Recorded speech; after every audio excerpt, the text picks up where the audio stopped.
Hello guys, magandang hapon po sa ating lahat. Magandang hapon po ng Sabado sa ating lahat. So guys, ay nandito na naman po tayo muli. So ngayon ay isa na namang panibagong video ang ating ituturo sa inyo. Kung kayo pa ay pagod na sa katigasan ng mga ulo ng inyong mga mister, ng inyong mga boyfriend, or talagang kayo ay nagnanais na bumalik sa inyo pa ang inyong mga dating karelasyon na bigla na lamang kayong iniwanan at nais mong mas pagmamahalin kanya, mas magiging malalim ang pagmamahal niya sa iyo. Ito po guys ay super effective kung talagang gagawin ito ng tama, may buo tayong paniniwala. Kailangan sundin po ang nasabi sa ating, kailangan sundin kung ano ang nasabi, yun po ang ating gagawin, wala tayong papalitan at wala rin babaguhin. So napakasimple po lamang ng ating gagawin. Maaari po natin itong umpisahan anumang oras bago tayo matulog sa gabi. Excuse me. So, anumang oras tayo bago matulog sa gabi at anumang araw ay maaari nating umpisahan ito. Ang kailangan po lamang natin dito ay ang ating pang-ibabang kasuotan, yung kagagamit mo lamang, yung kakahubot mo lamang. Pinakamainam po yan guys, ay gamitin ninyo ay inyong mga, yung mga medyo sira-sira na or medyo yung mga maluluwang na yung garter kasi hindi na po natin ito maaaring gamitin. So yung inyong mga andis, or yung brief ay maaari natin gamitin dito. Gamitin po ninyo yung luma na, kung alam nyo pong gagawin ninyo ito, ay suot nyo po yung luma na, yung medyo maluwag na yung garter, yung bacon na garter, ayan po yung gagamitin. Kasi pagkatapos nyo po yung hubarin, ayan yun po ang ating gagamitin. So, yun po lamang ating kailangan, yung hinubaran nyo po.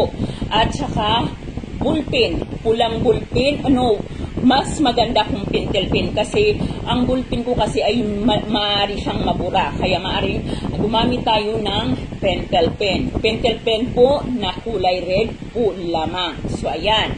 At pulang panali. So, maaari tayong gumamit ng yarn or maaari tayong gumamit ng ribbon or magagari tayong gumamit ng sinulid basta pula. So, yarn, ribbon, or sinulid na pula, yun po lamang ang ating gagamitin. So, sa gabi kapag handang-handa ka na, yung walang makakaistorbo sa'yo, kuhanin mo na yung pang-ibabang kasuotan. So, ito po yung aking sample t-shirt po ito. So, ito. Yung iyong pang-ibabang kasuotan, yung nagamit mo, yung ginamit nyo, yung kahuhubad mo lamang. Doon po, kuhanin mo po yun at ang iyong panulat na pula, pentel pen. So, ito po yung ponja. So, halimbawa, di ba may ponja naman talaga yung ating mga pang-ibabang kasuotan. So, ayan, parang ganito yung ponja, no? So, dito po, isusulat mo lang kumpletong pangalan ng iyong mahal. So, halimbawa, o yung taong iyong patutungkulan nito. So, halimbawa, ang patungkulan mo ay si Juan Felipe. So, si Juan Felipe. Kung alam mo yung kapanganakan ni Juan Felipe ay mas maganda. Ngunit kung hindi mo naman alam ang kapanganakan ni Juan Felipe ay okay lang basta kumpletong pangalan. Isulat mo ito ng 3 beses. Pagkatapos natin ito maisulat ng 3 beses, ay itupi mo rin ang iyong andis ng 3 beses. Habang tinutupi mo ito, bigkasin mo, kada tupi, bigkasin mo ang iyong kanyang pangalan at isunod ang kahilingan mo.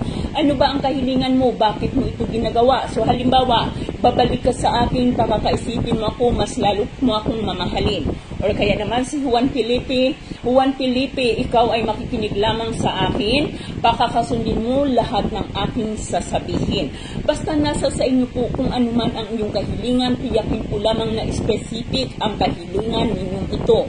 Pagkatapos po ninyo itong maitupi sabay bigkas ng pangalan at ang iyong hilingan 3 beses, ay tatalian mo ito ng pulang ribbon. So, tatalian mo ito ng pulang ribbon habang paulit-ulit na binibigkas ang kanyang pangalan hanggat mas maraming bigkas, mas maraming hiling ay mas maganda hanggang sa matali mo ito ng husto. Pagkatapos mo po itong matali guys, ilagay mo po ito sa inyong tulugan, yung ilalim ng iyong unan. Sa ilalim ng punda ng iyong unan, ilagay mo ito doon. So bago ka matulog, hawakan mo ito, pakaisipin mo ang taong ito, bigkasin mo ang kanyang pangalan ng 3 beses at kahilingan 3 beses din, pangalan kahilingan. Tuwing matutulog ka hanggang sa matapos ang 3 gabi, ay ganun ulit ang gagawin mo, kuhanin mo ito sa ilalim ng iyong unan, bigkasin ng taimtim ang kanyang pangalan at ang iyong kahilingan ng 3 beses sa sunod-sunod na 3 gabi. Sa pang-apat na gabi or pang-apat na araw, kailangang masunog mo ang bagay na ito. Kailangang masunog ito para talagang yung talab nito ay magiging panghabang buhay. Kumbaga, maaari kasing mawala ito, maaring paglaruan. So, kailangan itong sunugin. At habang sinusunog mo, muli mong bigkasin ang kanyang pangalan at ang iyong kahilingan. Muli, maaari natin itong gawin ng kahit anong oras o anong araw. Sa gabi bago tayo matulog, tandaan po, lagi natin itong sasamahan ng panalangin at ang ating 100% paniniwala at ang ating dedikasyon. Ayan po lamang guys, maraming salamat at magandang gabi or magandang Sabado sa ating lahat.